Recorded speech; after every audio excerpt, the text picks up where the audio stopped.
Welcome, everyone, to the Afro-Euro Reco12 podcast. My name is Karen A. I live in Jerusalem. I'm actually here from the Dead Sea, the lowest point on earth, here in Israel. Maybe I'll give you guys a quick view later. But it is my honor and my duty here. We work our program. The spiritual life is a lifestyle for a lifetime. I actually am here on vacation at the Dead Sea. But see, my recovery always comes first, right? We read that in our big book. A price had to be paid. So even though I'm in vacation, thank God I had a beautiful, delicious breakfast, healthy breakfast with nice grainy bread and an omelet and coffee and all that.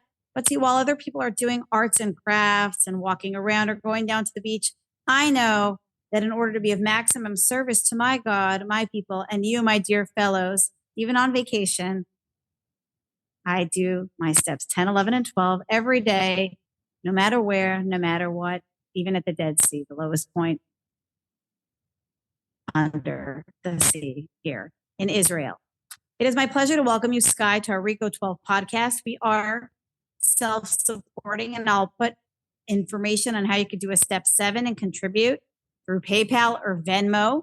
Reco12 Speakers is a group of fellowship of speakers who have recovered, most of them through the big book of Alcoholics Anonymous, and are working and living their 12 steps daily. We come from all walks of life, all religions, all socioeconomic sectors, all places of the world, all sides of the political spectrums, and some of them even opposing. And we come here together on the basis of recovery and connecting to our higher power. You could hear Reco12 speakers on the Reco12 website. I'll be posting that link in the chat. And if you'd like to speak in the Afro-Euro time zone, or even in the North American time zone, or wherever you are, you can certainly reach out to me. I'll put my number in the chat, or you could record a little sound bite of your recovery share on the Reco12 SpeakPipe website, application, whatever you call that thing. It is my honor to have Skye here today. Skye, maybe you'll let us know a little bit of your recovery bio, what got you here, what fellowships you're in, and share with us your story today. Skye will share for about 20 minutes. And you can chat your questions in the Q&A. They won't bother us, but I will be taking them live at the end. I'll be adding some of my own questions as Skye shares her experience, strength, and hope in recovery. Thank you so much, Skye. It was an honor to have you. Thank you so much, Karen. And it is always special to be able to speak about being recovered and the big book of Alcoholics Anonymous and my higher power. It's just, it is what gets me excited these days and what keeps me connected as well. So thank you so much for having me. I am new to this. I am a newcomer. I am 14 months, 15 months coming up. And I was 49 years out in the world, in self, trying to figure life out. And I did a terrible job at it. Instead of going into a drunkalog, I usually read a little poem, which just really, I wrote in early recovery in my first month because I never wanted to forget how I felt out in the world and without a beautiful program, fellowship, and without God. So I call it thin skin.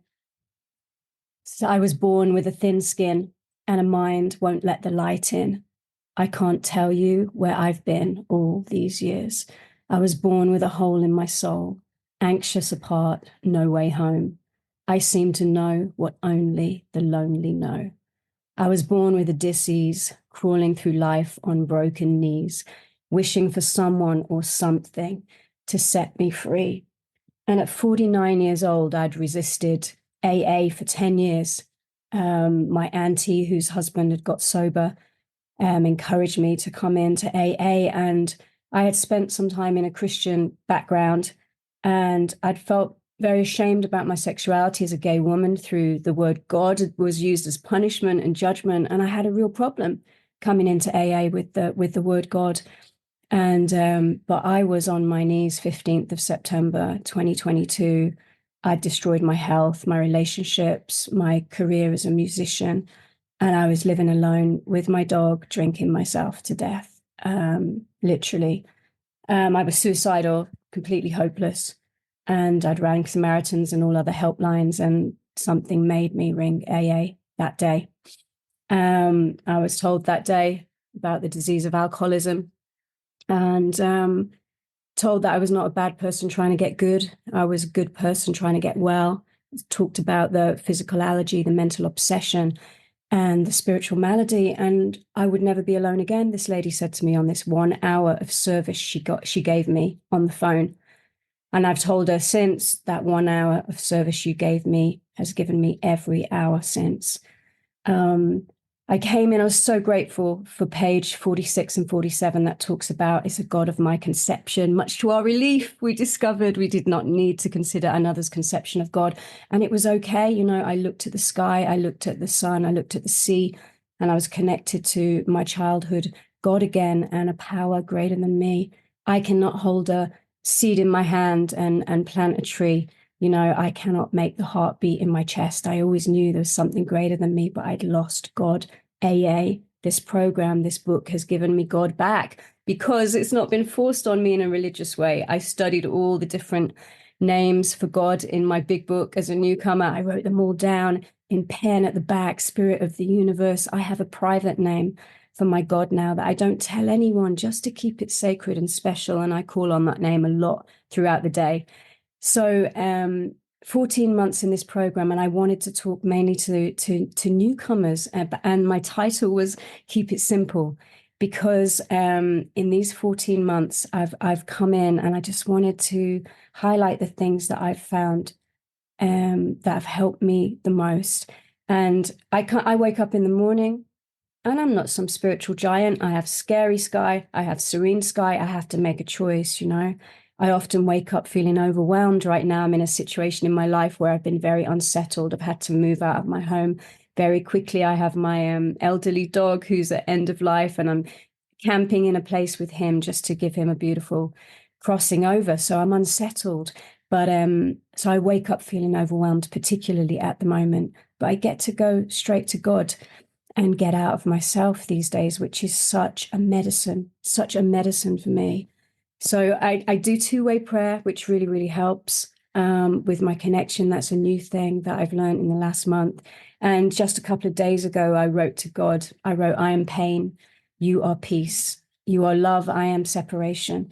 You are faith, I am fear. I am past and future, and you are here now in the moment. So my first way that I keep it simple for myself is being in the moment with God. I get terrified about the week ahead if I think about everything that I need to do. You know, I still feel very thin-skinned. Now I wake up in the morning, I get to go to God, and I feel a physical stress come into my body in the morning. And now I get to sit with God, and I use all different tools, chanting, meditation, silent meditation. I get into my big book, and my mind is lifted. You know, in Buddhism, we talk about there is only one moment for you to be alive, and that is in the present moment. When I'm particularly stressed, I will set an alarm on my phone, a chime that will go off every 30 minutes, and I will rightly relate myself to God. I'll just stop and I'll breathe and I'll go, Skye, you know, where are you right now? What is this moment? Where is God? God is here. Just do this moment. Old timers used to say to me, be where your feet are. We have our beautiful, beautiful page 86 on awakening. Let us think about the 24 hours ahead. I don't need to do more than this very day. And I don't need to do more than this very moment. And that is what's helped me the most to calm down my stress, calm down my crazy newcomer head that wants to figure everything out. So that has been a really beautiful and helpful tool to me. Another thing that's really helped me keep it simple, there's four little things I thought of: being in the moment with God, speaking my truth, action, and connection. So the second one is speaking my truth. When I came into the rooms, I didn't even use my real name because I didn't know I was going to like you. I didn't know I was going to let you know me. I didn't trust you. I came into AA at first, and I'll talk to you about that a little bit later on because I am in another fellowship also. My primary addiction was food, but it was alcoholism that brought me to my knees and made me absolutely ebb away and drain away any life force I had in me, literally. drank away my spirit, Speaking my truth is something that when I came into the rooms, I didn't know how to do. I wanted you to see my image. I didn't even know how I felt a lot of the time in my life. I'd constructed so many masks. If I was struggling, if I was feeling challenged, if I was brokenhearted, you'd know about it after I had figured it out. I didn't want you to see me in my vulnerable moments. I realized very quickly coming in that honesty was an absolute important part of this program. And on page 563, it actually says in the spiritual experience, willingness, honesty, and open-mindedness are the essentials of recovery. And I just knew I wasn't going to get helped. I wasn't going to get seen, wasn't going to get heard. I wasn't going to get direction. So on my first meeting, sweating and withdrawing and in a terrible state, I said, I am killing myself with alcohol. Please help me. And that was one of the most powerful things I've ever done is ask for help. So there was the beginning of speaking my truth. I was very lucky when I came in because someone was secretarying a meeting I was in, and she saw me at 2 days sober and reached out to me. And I was wary of who I let in. Not everyone's safe. Not everyone's well in the rooms. We're all well, different varying degrees on different days. But I ended up building a friendship with this woman, and I call her my truth-seeking missile, because she really, really would help me to put words to my feelings, to my language to my pain and my confusion. And she'd ask me how I was, and I wouldn't know. She'd say, how do you feel about that? And I'd say, I'm not really sure. I think I feel okay about that. She said, Skye, I don't believe you. I allowed people close to me that challenged me because I knew I needed to be absolutely the opposite to how I had been those 49 years of my life. And she'd congratulate me. This is the Skye I want to hear. This is the Skye I want to hear when I was vulnerable, when I was letting her know that I was not okay. So that's another thing that I learned, what was so crucial, has kept me alive. It's okay to not be okay. These people always gave me the solution. They let me get it out and passed me the solution, gave me direction, but I was speaking my truth. 10 months into recovery, another way I spoke my truth was food addiction had come back in, and I'd pretty much eaten my way through the first 10 months of my recovery. And I was telling people how I was feeling because I'd been taught this. And a lot of people saying, it's okay, you don't need to deal with that now. But I found myself in active addiction. I found myself hiding chocolate and sitting on the couch with my head in my hands going, I'm not going to go out to the shops. I'm not going to buy those particular foods. And 10 minutes later, I'd be at the shops. So again, I threw myself into another one of our beautiful fellowships, which is OA. And again, I said, I'm 10 months sober, but I am powerless over food. Please help me. Got myself a sponsor again in that fellowship and started working the steps in that fellowship. I had worked the 12 steps in AA at this point. Another thing about speaking my truth is admitting when I'm wrong. I no longer waste my energy building that image or building those defenses. I was on the phone to someone the other day, and I'd given them advice. They'd asked me my opinion, and they were explaining to me what they'd chosen to do. And it was completely the opposite to what I'd suggested they do.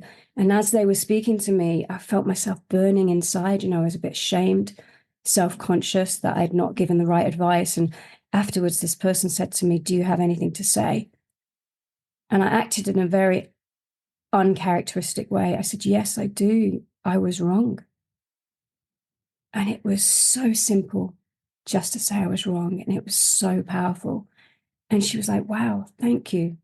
And it's like a superpower now, this speaking the truth, because I will be a hothead. Myself will be in there. My ego, I know the word ego isn't in the book. Myself will be in there, but I get right-sized.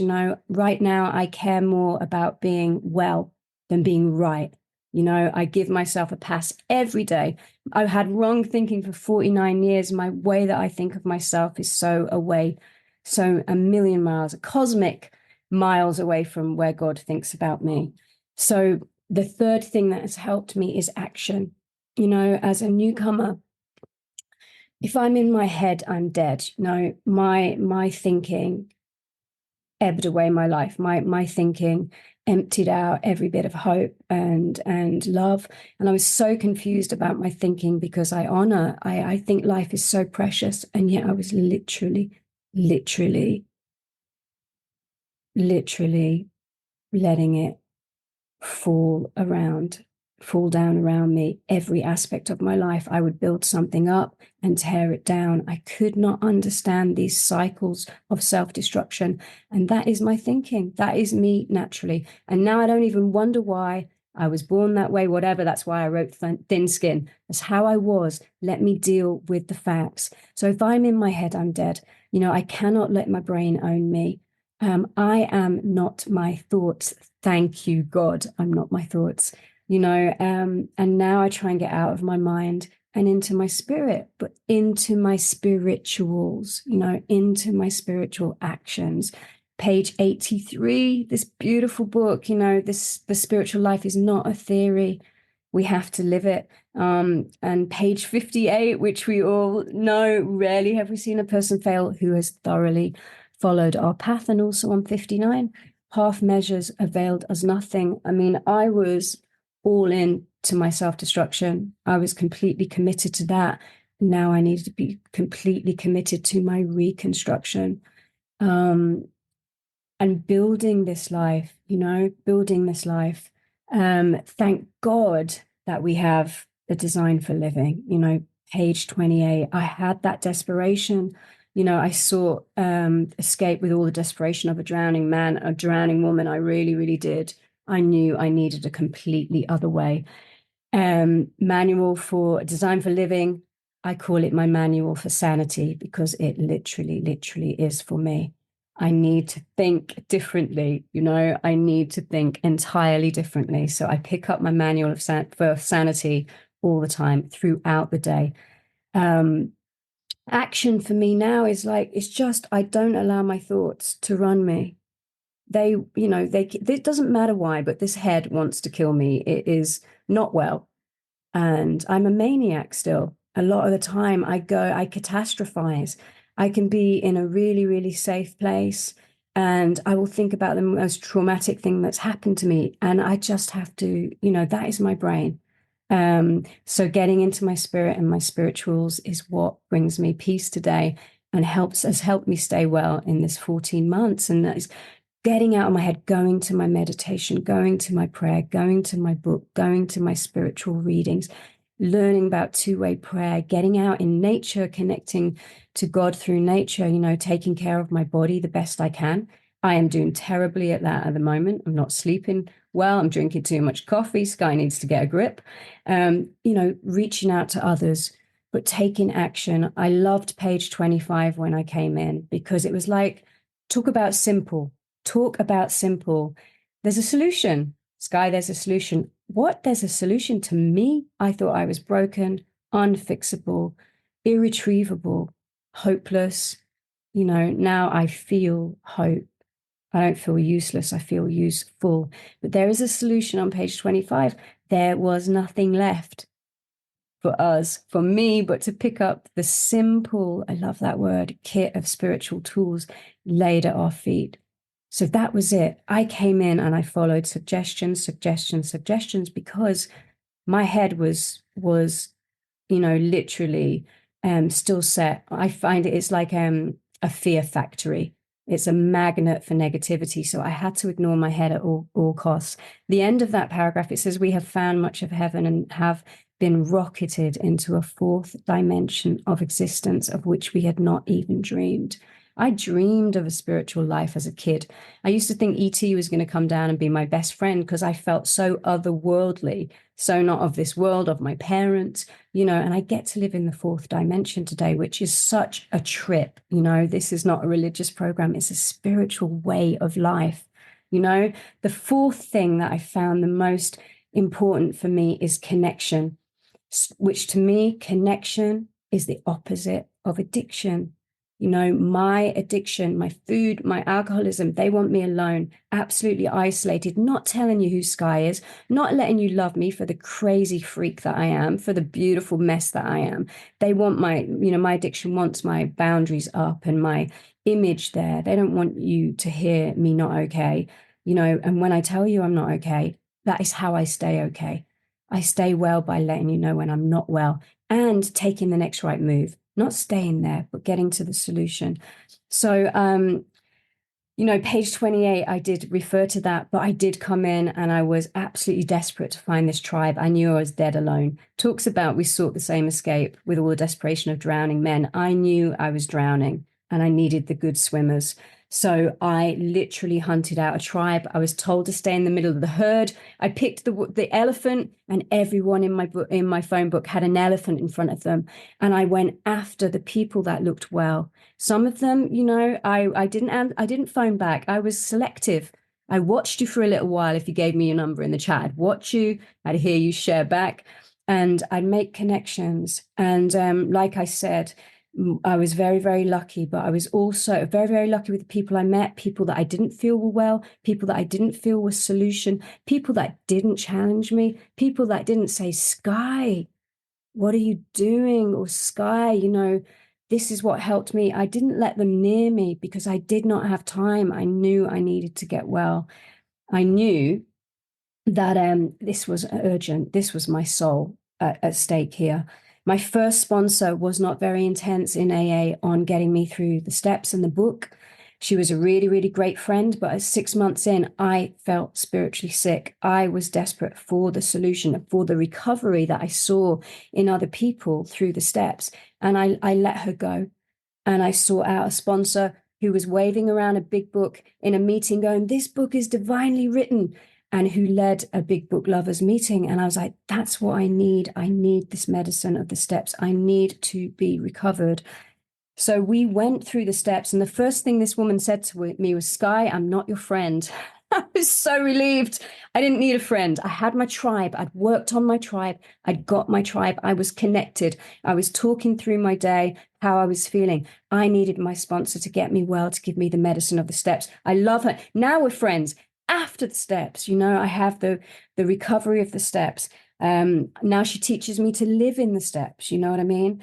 So I have my truth-seeking missile of a best friend. I have my friend who's 10 days ahead of me, that we go, what the hell's going on here? What are these strange seas we're navigating in these recovery rooms? We get it out, but we would always say to each other, what is the next right move? What are you going to do now? I think you need to speak to an old timer. Think you need to speak to your sponsor. Why don't you go to a meeting? Why don't we go to sleep together tonight on Zoom and read a story in the back of the big book? It was all about getting well. It was not staying in our heads.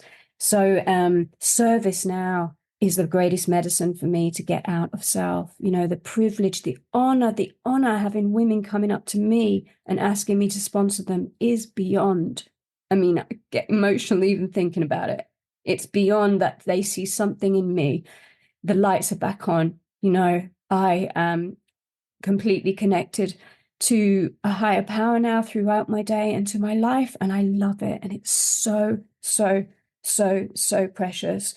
So service has been, from the very beginning, the first service position I could take was greeter, and I did it. I was like this lost puppy following you guys around with the lights in your eyes because I wanted mine on. They were gone. I'd look in the mirror. I'd think, where am I?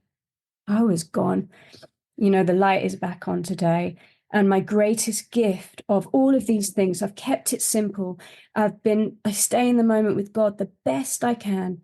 I speak my truth. I want to be well. I don't care about being right anymore. I get action. I put my spiritual path is action. It's not thought. It's not theological.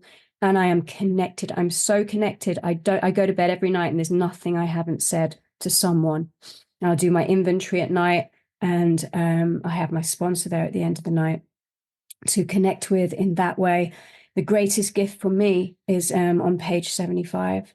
And I never thought this would be possible for me, who was that thin-skinned creature completely eaten up with fear, anxiety. Page 75 says we can be alone, at peace, at perfect, at perfect peace and ease. And then page 50, it says, in the face of collapse and despair, in the face of the total failure of their human resources, they found that a new power, peace, happiness, and sense of direction flowed into them. And even on my most difficult days, that is my life today. Through being in this book, in the solution, taking action, being connected, speaking my truth, and doing my very best to be in this present moment with God, which to me is love. I get to be in the moment with love. Thank you so much for letting me share for you today. I really hope that I've helped one person, and thank you. Thank you, Karen. Wow. I'm just so present with you on that grand finale. I'm going to get up and show you guys here. You know, we say this a lot as addicts and we hear it in the room. You know, I stepped away in this nook in the hotel. I think it's even like the maintenance corner. And I just feel so connected to all of humanity. Here right behind me is the Dead Sea. Let's see if you can see it. Okay, I'm here in the Dead Sea in nature, hearing Skye's story with you guys. There are 300 people where I am. And I'm by myself in this corner. See, here's a little maintenance truck. And yet I feel so connected, like Skye said, and I could be in a room full of people at a party. I could be loud, I could be noisy, and feel just so alone. And here we are together on the broad highway. Skye, I have a question for you, and I'm going to invite other people to put their questions in the chat, and we'll answer them in the Q&A. So here's my question. Talk to me about the turnaround. Curious to hear a little bit about your spiritual experience. I hear you worked a practical program of action, which the big book instructs us to do. You observe people, you look to see who had what you wanted. You created a God squad. I mean, that term isn't in the big book, but it certainly talks about fellows and fellowship, and that you cannot do this alone. You clearly have a strong fellowship. You clearly work a step 10, 11, and 12. I heard you talk about your nightly review. Go to bed with your slate clean. You spoke about prayer. Your step 11 on awakening throughout the day. I'm hearing that. I'm hearing meditation. Connection. Talk about where it shifted. Okay, like the darkest spot, and you know, where and what happened. And was it the garden variety? Was it the slow spiritual experience? Was it an aha moment? A little bit of both. Share with us on all of that. Yeah, it was like I said, I was always a seeker. I would do transcendental meditation, went to transcendental meditation school when I was really young. I was fascinated by Buddhism and all aspects of spirituality. But, you know, that I lost that connection to this magical other dimension in my life because of my self-destruct. And I joined, at the age of 19, I joined a movement, which was a Christian movement. And because I was so desperate for a spiritual family, my mum was in active alcoholism. I ran away from home to live with my nana, who was also in active alcoholism and died when I was 17. She died of her alcoholism horribly, and I witnessed it. And I sort of ran away from home and lived with this church, which ended up becoming cultish, and it was very controlling. But I was that lost. And that in need of spirituality. So I resisted AA. I resisted AA because of the word God. I couldn't stand it. I thought, again, it was a religious movement. I had this crisis when I came in and you were all talking about your higher power. I had a massive crisis of faith because I thought, I can't do this then. If I need a God, I cannot do this program. I cannot be saved, literally. Then obviously, thank goodness, so progressive, this incredible book. I found 20 something different references for the word God, newfound friend, spirit of the universe. I've got them in my original book, big book, which is in London. And I was absolutely, that unlocked it for me. And there was a moment when I was still reducing alcohol in the week that I was reducing my alcohol because there was so much in my system, I couldn't go cold turkey. And I was on my bed crying because I was in meetings that week. I was connecting to fellows that week. I was hearing the solution that week, but I thought, I can't have this God, this religious punishing God that tells me as a gay woman, I'm not okay. I'm not saved anyway. I'm going to hell anyway. I was just so, my mind was so negative about God. I had a moment in my bedroom through tears where I looked out of the window and there was a beautiful, beautiful sky. And it is actually what I renamed myself Skye when I was 30 because of that was my connection to my higher power as a kid. I'd look at the sky and I looked up, and in that moment I regained, because when I was a child, I was frightened of my parents, and I would look at the sky and I'd think there's something bigger than me out there looking after me. I had a sense of there's something bigger out there looking after me. And at 49 years old, a week in the rooms, reducing alcohol, terrified that this is my only hope, AA, but I have to get, how do I get this God? I looked out of my bedroom window and there's this beautiful sky, and this absolute relief flooded into me, and I was given back the God of my childhood, which was just this beautiful, bigger than me, looking after me, always had done, always would do. And that's why I was still alive in that moment, because I had, almost taken myself out or been taken out, as in died a few times in my absolute madness of my alcoholism. And I thought, okay, it's just that. It's that God. It's a spiritual friend. It's a newfound friend. And I started meditating again, and I started connecting to that God that was just something bigger than me, that created the skies and the seas and the mountains and where I came from and where I believe I'll return to. So that was my aha moment. And then I was in business then. I was in the business of saving my life because I then had that connection. For me, that's the most important thing. If I just go to meetings, if I have connection with fellows, it has to be what I do behind the scenes in my intimate relationship with God. I'm either talking to myself or I'm talking to God. And it's like, I'm just trying to make the conversations more in me and God than me and Skye. And as a newcomer, it's like, how much time do I spend talking to me? Way too much. Maybe 5% God and 95% Skye right now. And I'm hoping as I go along, if I stay increasing my conscious contact, increasing it, asking people, what do you do? How do you talk to your God? This two-way prayer thing that they did in the original they did in the Oxford group, and that I'm fascinated by this. I'm in a 30-day process with that because I just want to know how to connect. I chant with Tina Turner, the peace mantra, every time before I come on screen, because chanting is a really easy way for me to connect and a quick way as a singer as well with voice.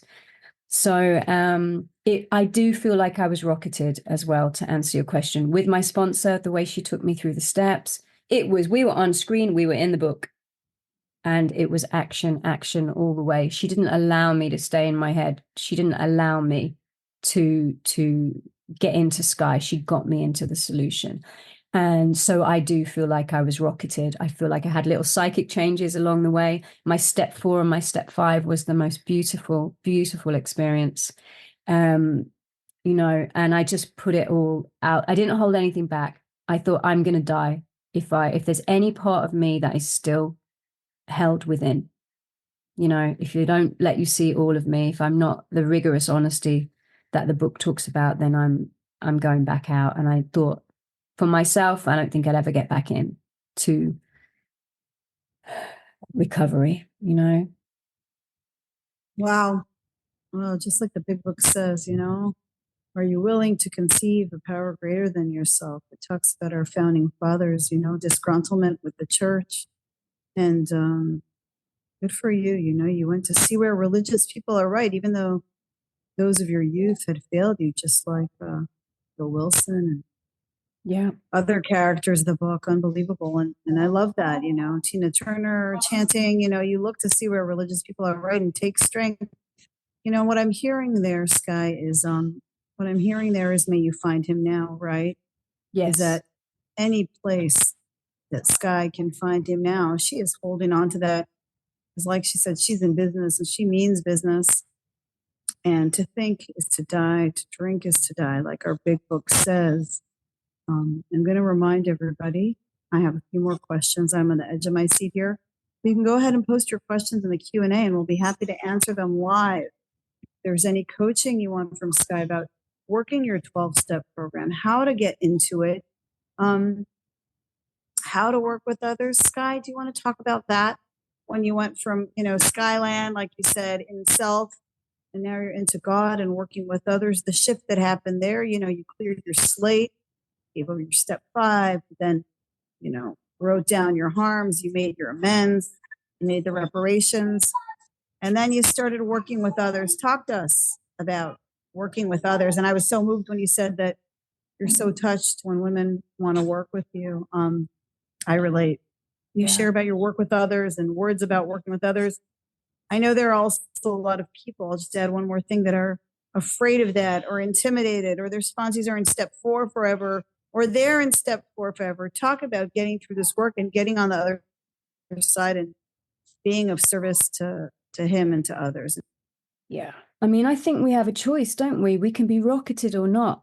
For me, it depended on my full commitment. If I want to be rocketed, I've got to rocket the work, I can't be on the slow train if I don't, I don't want it. I think I don't judge anyone's sobriety. My friend calls her slowbriety, but she's had a deep path. She had a deep connection. It wasn't that she wasn't doing the work. It's just that she felt like it was slow for her.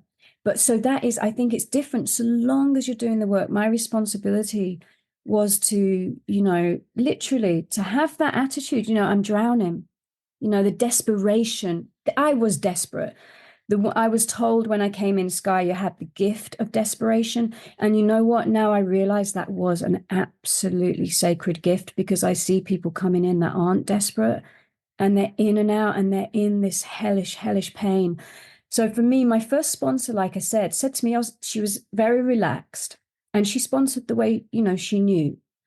And, but I realized it was wrong for me. She said to me, we took our time. I was in my step 4 for ages. I didn't do columns. I wrote 80 something pages of hell.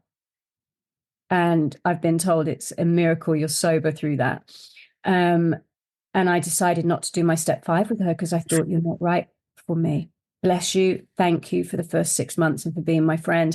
But I'm sick, spiritually sick here. That's why I headhunted this sponsor that was very big book and I thought would absolutely get me through the steps with the urgency I needed. So this first sponsor had said to me, you don't need to sponsor for a year or so.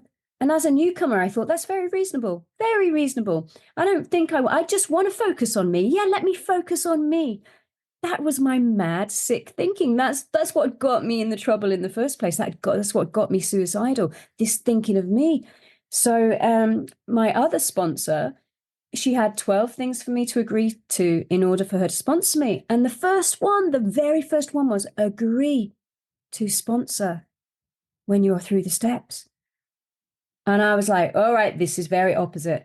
But the light was on in this woman's eyes. She was passionate. This woman had been living 3 years prior in a tent, sleeping with a knife and a hammer under her pillow, my sponsor, through her addiction and where it had taken her. And this woman was absolutely full of life and light and hope and purpose and usefulness. And I wanted what she had. So I was like, I agreed to the whole 12 and I did them. She wanted me on my knees, step 3, step 7, prayer every day. I'm like, well, that's a bit radical. And I'm 49 years old and my knees are sore, a few gin and tonic injuries with the knees, it's a bit radical. I got on my knees for the first time and I cried. That act of humbling myself. So I didn't know what a sponsor was when I came into the rooms. When I was a child, a sponsor was someone that gave you £5 because you did a charity run or something like that. I had no idea. And I just, the day, when we went through the work together and we closed the book at the end of the 12 steps and she's like, okay, you can sponsor now. I was nervous, but and I said to her, okay, let's give it 48 hours jokingly. Within 24 hours, someone had asked me to sponsor them, which I thought was hilarious.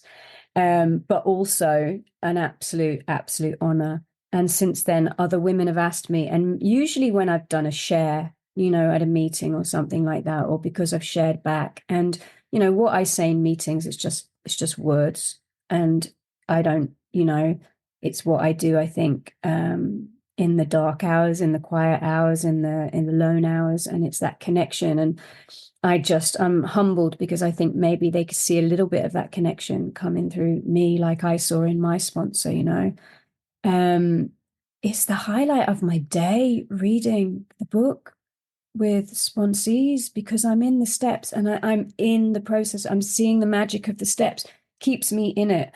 And it's the greatest medicine for me to get out of self. I mean, it works from the beginning. I would ring people that were struggling, people that were at the same stage as me or earlier than me coming into the rooms. And, you know, instantly I'm out of my head. And if I'm in my head, I'm dead, you know. So service has been just the most incredible thing. If I'm asked to do it, I will do it. But I try and be careful that I am not burnt out because I don't want to become resentful. I want to do service as much as I can. So I always say yes. And I get my diary out and I'm organized so I don't let people down so that I can show up. But I think AA, I'm 50 now. I think AA is actually, you know, helping me, making me grow up. And I'm so grateful for that. And thinking of others, it's just, I feel useful, absolutely feel useful. And it gives purpose to my day. And, you know, my step 12, it's my step 12. Do you know what I mean? It's my step 12. Having had a spiritual awakening as a result of these steps, how lucky, how blessed, how saved am I have had a spiritual awakening as a result of these steps. There's nothing more meaningful in my life than passing this soul saving information on. You know, we tried to carry this message to alcoholics. And so it's just a joy. And it's so humbling when women ask me. And yeah, to practice these principles in all our affairs. I mean, that's the tricky one for me. And I'll be doing that. So it's a work in progress. I am a work in progress, spiritual progress, not spiritual perfection, but this is infinite. My sponsor said this is an infinite journey. I hope to be doing this work to my last breath, you know? Unbelievable. I apologize. I have a little bit of background noise here and my phone is on 2%. So I wanna wrap up in a little bit. This is amazing. So first of all, obviously, put your number in the chat, put your number in the, you know, maybe in the Reco12 group after, letting people know if you're available to sponsor, if your sponsees are. I think that's amazing. I also worked a long dragged out program and it's a miracle that I stayed alive to tell the tale, as they say, right? Because a lot of people relapse or die if they drag out step 4. Oh, Skye, put it to all participants. You put it to hosts and panels. It's just me, you, and Everly. Oh, I did. Amazing. Thank you. So first of all, y'all, anyone on the line should really reach out to Skye for help, for sponsorship, for fellowship. If she can refer someone, if she's not available, you know.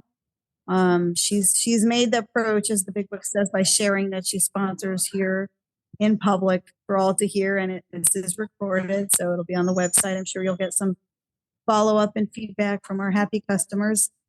I'm going to throw a live question. Sorry to interrupt you, darling. I actually can't. There's not a drop down for me to add my number to everybody. Okay, let's see if I could do it. If not, you can put it in the Reco12 group. Okay. No, but what would you do with this? I'm going to throw you a live one, and maybe we'll wrap up with this and pray because I'm at 2% here.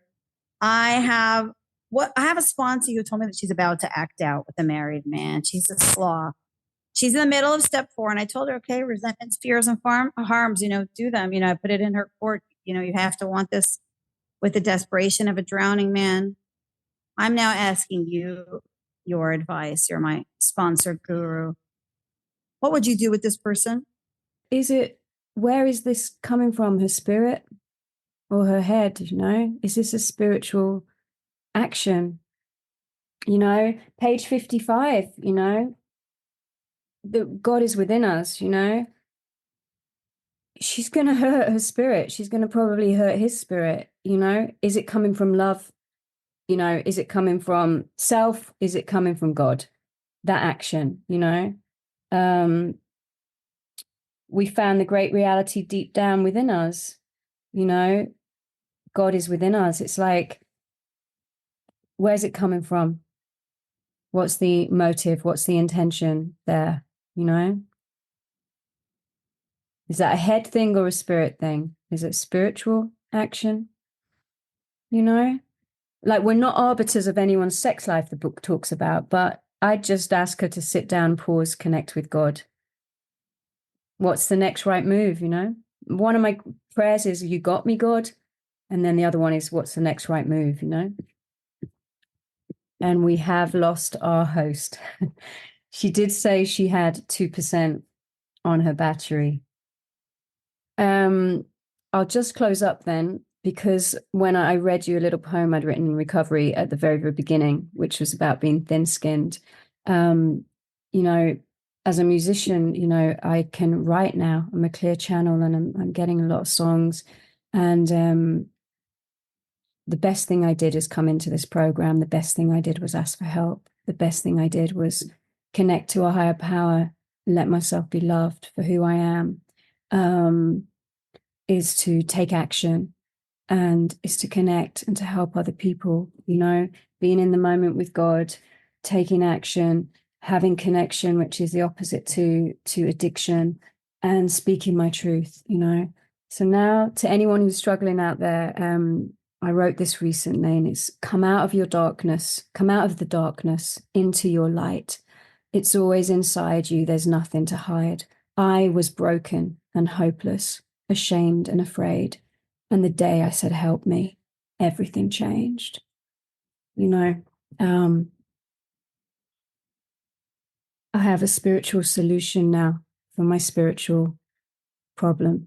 And it's endless, endless, endless source of strength and solution and connection.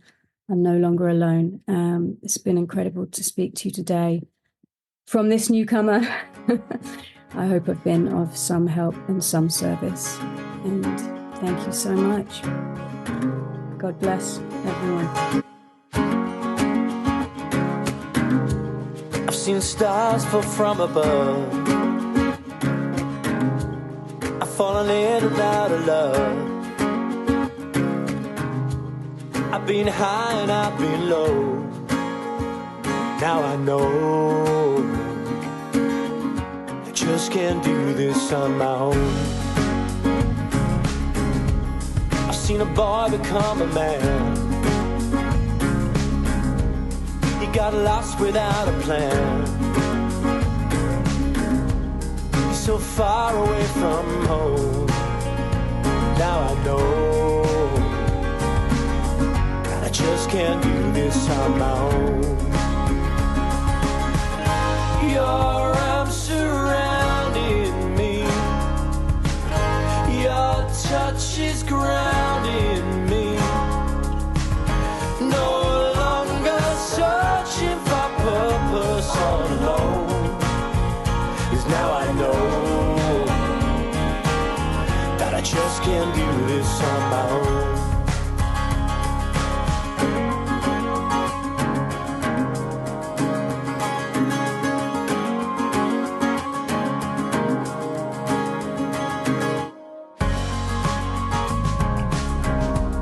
I'm looking for the words to say. You make the world a better place,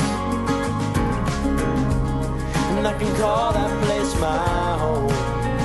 'Cause now I know that I just can't do this on my own. Your arms surrounding me, your touch is grounding me. No longer searching for purpose all alone, 'cause now I know that I just can't do this on my own. So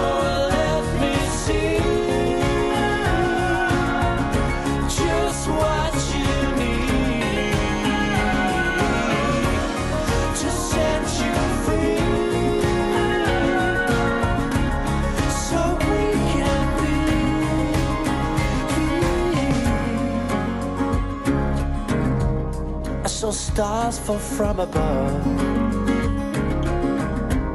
I fell in and out of love. I got high and I fell low, but now I know that I just can't do this on my own. No, I just can't do this on my own. I just can't do this on my own.